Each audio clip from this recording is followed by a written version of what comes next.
The real deal. Straight talk to make you a better fisherman. Brought to you by thenextbite.com. Real fishing information from real fishing experts.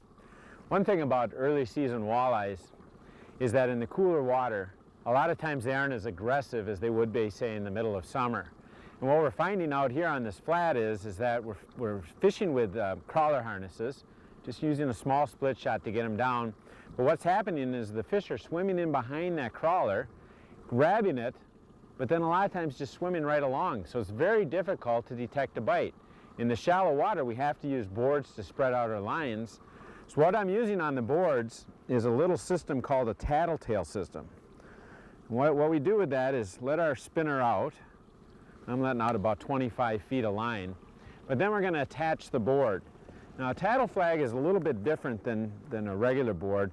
The idea behind it is that when we get a little extra pressure pulling on that lure that's back here, our spinner, what happens is that flag pulls down, and we can see that.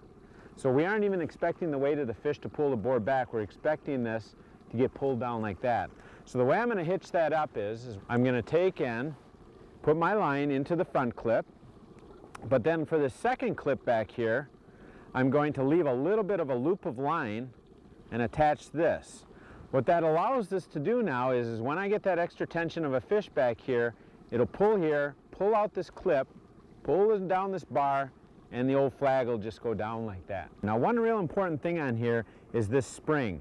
And what you've got to do with this spring is there's little notches up here. You've got to adjust the tension of this spring so that when this fish pulls, it just barely brings that flag down. For a split shot and a spinner like it is, you know, the second hold down is just right here. If I was pulling a heavier pulling crankbait or heavier weights, I might have to go down to 4 or 5 holes down.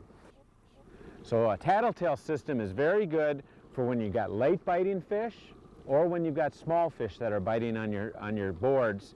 In either case, you'll be able to see that bite very quickly and know when to reel your fish in.